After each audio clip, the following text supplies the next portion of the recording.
Hi, I'm Staley with the Catamaran Company. We're in Fort Lauderdale. This is a DH 550. It's quite a famous boat. It was built by Paul Harvey, who's quite famous for being a builder for gunboat. And he built this boat himself to have a very safe, simple, and easy boat for him and his family to sail around the world on. There's a lot of very innovative features on this boat, but it is completely simplistic.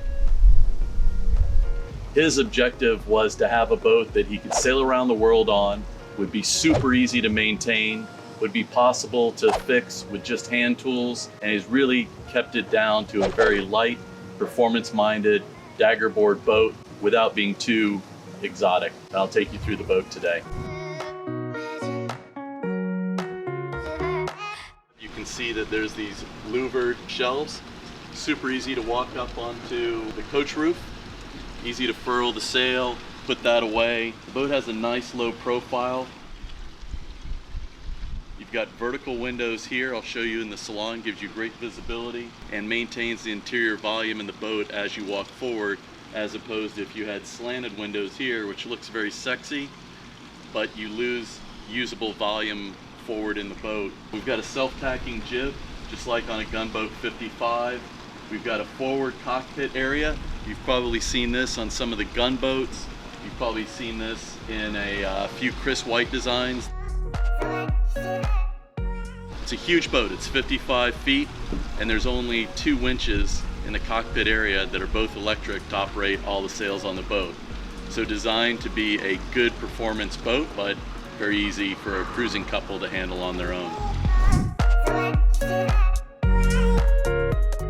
This boat is called a DH 550. That means it's 55 feet long, and Phil Harvey and Dudley Dix were the designers behind the boat. When they designed it, the collaboration, that's why they call it a DH, Dix and Harvey. The boat was built in Trinidad.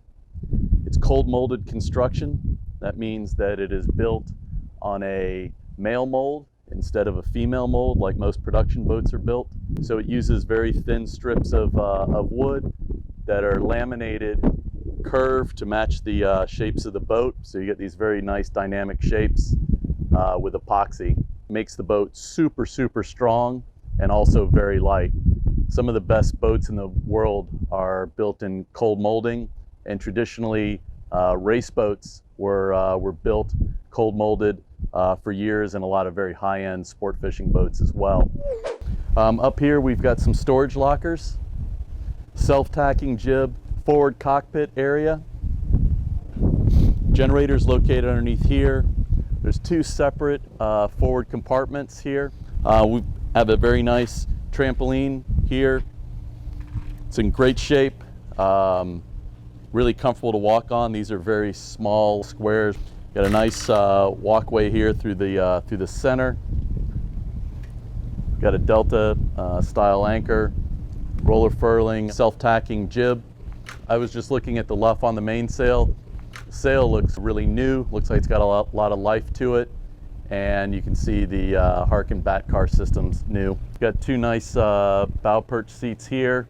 There's rigging for a code 0.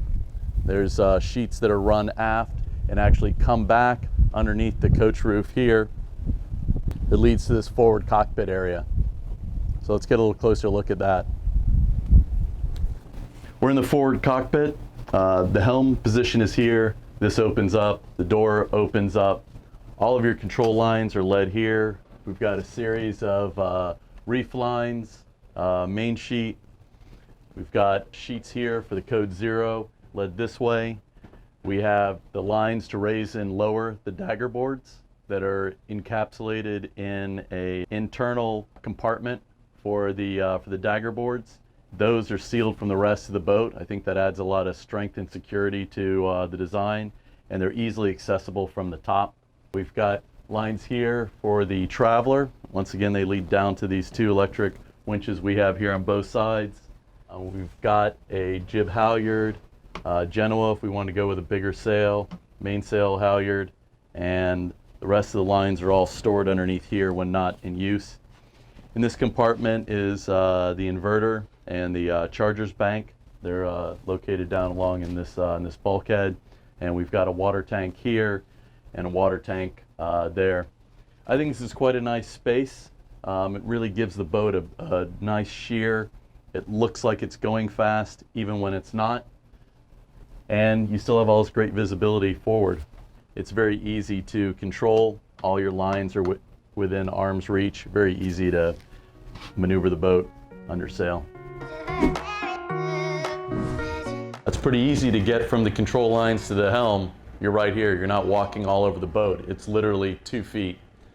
You have your wheel here. This window opens up so you get a nice breeze through the boat, or maybe you can talk to someone up there. But quite simply, putting the autopilot on, you can walk up there and control the boat. You've got a wireless autopilot control here, a remote for the electric anchor windlass, your throttle controls, engine controls, VHF, and then here at the nav station, we have the controls here to go between the inverter and shore power. Here we have the controls to go between shore power and the generator. This is the generator control, VHF, EPIRB, control panel. This is the newer updated Raymarine Axiom system. So you've got radar on here, chart plotter, there's a fish finder. This is the Victron energy controller. This controls the charging systems on the boat along with the inverter. So here we can see that there's power coming from shore power, going to the batteries and charging, and we can see how much DC power is being used on the boat along with the inverter control as well. It's stereo system, VHF. This is where you load the chips for the chart plotter navigation system. And sitting here at your nav station, you have a perfect view forward. So when you're underway, you have an unobstructed view. So let's suppose you're looking at your radar display, you see a vessel on there. You don't have to move from the nav station. You can look forward and see, all right, I can see the light for that boat. It's 4 miles out. We can keep an eye on it from here. This is a multi-function display, so you can see a number of different functions throughout the boat, AIS, boat speed, course, that sort of thing.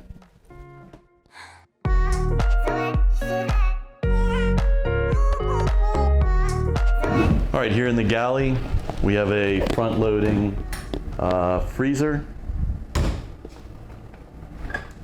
front-loading fridge, lots of storage, huge amount of counter space. We've got a large double sink, drawers storage, and here is a washer-dryer unit. Originally, the boat had an oven and a stovetop here. The owner felt it'd be more useful for his family to have a washer dryer, so they put that in this space. And he uses a 2-burner infrared hot plate for cooking. They also grill off the back with a barbecue grill. And in addition to that, he has a toaster, and he feels that that's totally sufficient for his family. I think it's possible to maybe build a countertop in here above the washer dryer, maybe finish it off a little bit nicer around the edges, and put a cooktop in this space. Let's face it, no one's cooking a turkey on a boat when they're out cruising. So once again, very simple, very functional, lots of open space, uncluttered, easy boat to own and operate.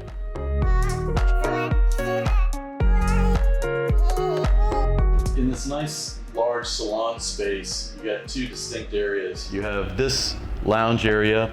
This is kind of a chart table, so it's a place to store some things. There's a finish trim that goes along here. I think they had a DVD player in this space. And we have these nice couches. This Engel fridge freezer doesn't go with the boat, but I would say a nice movable table here would make a very congenial space here in the salon. And then on the other side, I'll show you where the dining area is. On the port side in the salon, we have a table that's large enough for 7 to sit at. Plenty of counter space if you wanted to put, like a small oven or a microwave oven or some additional galley equipment. These are window covers that come off. There's 2 AC units here. There's 48,000 BTUs of air conditioning in the coach roof. Here in the salon, there's 2 inches of foam insulation. And then in the 2 aft cabins, there's a 16,000 BTU unit in each aft cabin and an 8,000 BTU unit in the 2 forward cabins. And one of the things I think is the most interesting about this boat is you have this huge amount of living space here. It's a nice big open plan. And when Phil Harvey built this boat, he had a performance objective. Coming from gunboat, of course, performance was very important. And he built this boat to where it would comfortably and easily cruise with his family and be able to easily do 200 nautical miles a day under sail in your typical cruising conditions. So I think if you were to figure 15 knots of wind on most average points of sail, except for maybe upwind or downwind, I think that would be quite easy to accomplish. And that was one of the primary objectives behind the design of the DH550. We're gonna go down on the port side of the boat. Inside this area is where the head and shower is located. The aft cabins are larger than the forward cabin. You have almost a queen size berth. The forward cabins have a little bit narrower berth. You have a settee like this in all the cabins, a small desk. You've got 2 hanging lockers there, and there's some storage up underneath the seating area here. In the heads, you have a sink, vessel sink, shower area here with a grate. These heads are composting heads. The owners like them a lot. They think they're very, very efficient. They seem to work well.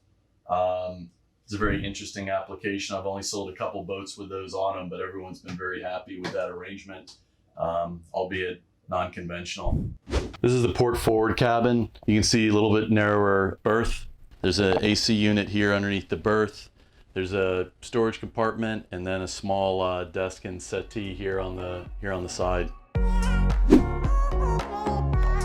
So we'll go over to the starboard side, have a look at these cabins. Basically, the boat's a mirror image of itself on either side. This is the starboard aft cabin. Once again, same berth we saw on the other side. Nice large queen size berth. 2 lockers, vanity or workstation. And then going here into the midship, you have the sink, toilet, and shower area. So this is quite interesting in this design. So as you come down from the salon, you'll notice this curved bulkhead. One of the neat things you can do with a cold molded boat is to be able to use very unusual shapes in the construction, in the layup, and still keep it light and strong. So what this does is it gives you this sort of narrow entryway, but because you can build it curved, now you have this nice vessel sink and counter area, but it's not taking up your space in your head and shower. And then this is the shower here, and there's a drain here that pumps this out overboard. And this is the starboard forward cabin. Narrower berth. You got 8,000 BTU AC unit here, small vanity, and a cabinet and storage area, so you can have a desk or workstation in that space. On the DH550, the dagger boards are encapsulated in these compartments inside the boat. So they're very, very strong, they're solid, and they're not open to the rest of the boat. So you don't have bolts or lines or anything else going through it. The access to it is all from the top. There's a plate that lifts off, and you can pull the board straight out with a main halyard if need be for service, and they drop down into this dagger board trunk. But you can see it's not obtrusive. It doesn't take up a lot of space inside the boat. And I think it's a great application and makes good use of this space inside.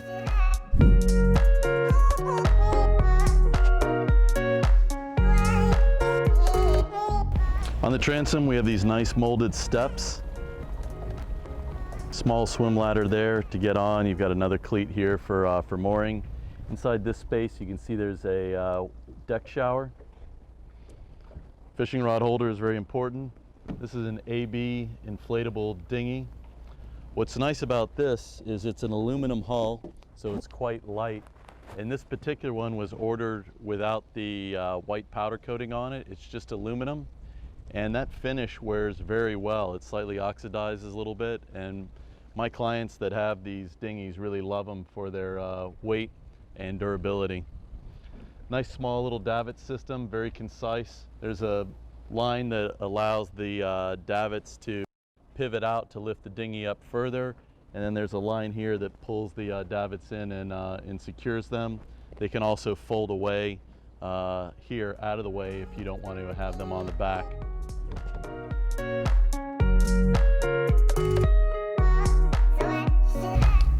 All right, so the boat has this very nice integrated hardtop, covers the whole sheer of the boat. It's a huge platform for solar panels. This boat has a lithium battery system and 6 huge solar panels here. You can see the rig. The mast is 67 feet high. Some cameras up there at the top that you can see on the chart plotter that aim down. And here you've got a 24-mile Raymarine HD dome, Wi-Fi booster, life raft, and then a couple antennas there for GPS and VHF. It's a nice boom structure, so you can see on the side it has a platform there, so it holds the mainsail quite well. That's a nice new stack pack made by Max Sails. You have a full length traveler. Once again, the control lines for that are led to the forward cockpit area. You've got turning blocks here on pad eyes.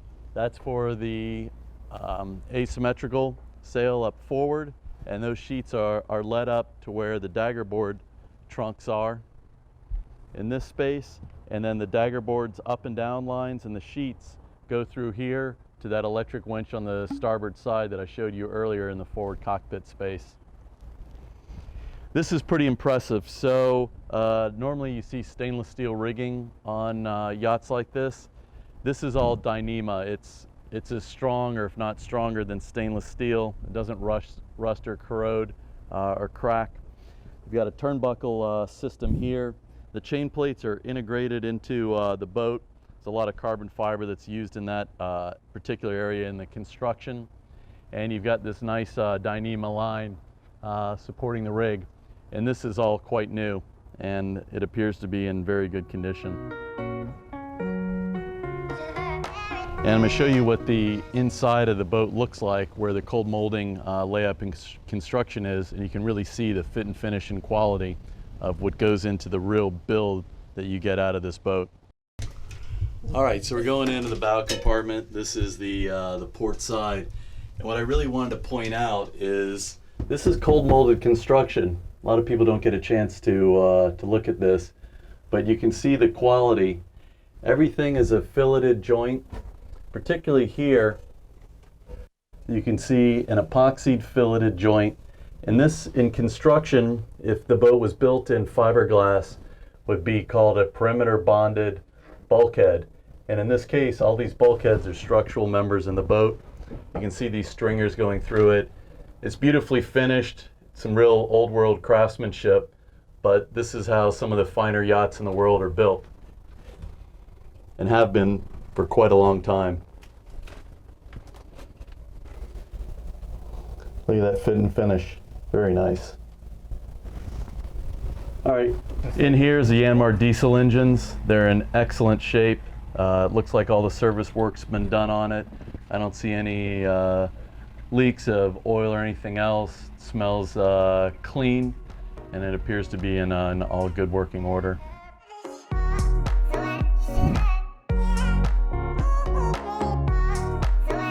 So this is the port engine. You can see the Balmar alternators, major upgrades, serpentine belt, all in good shape. The design philosophy with having the engines here underneath the aft berth is so they're easily accessible in any type of weather conditions. And if it's super hot, you got air conditioning. And if it's raining, that's irrelevant. So after seeing this video of the DH550, I think you can get a good appreciation of the value and the thoughtfulness that's been put into this performance-minded cruising cat. But I think the most important aspect and value of this particular boat is, one, it's in Fort Lauderdale. 2, it's virtually ready to go. And 3, it is less than a quarter of the price you'd pay for any gunboat on the market right now used. So you're getting a lot of the same design, you're getting close to performance, not the same, but very close to, and the value is undeniable. This is really where I would steer any client that's looking at a Katana, Outremer, a gunboat, where a boat like this in the $600,000 range is a much, much better value. I'm Staley Weidman with the Catamaran Company in Fort Lauderdale.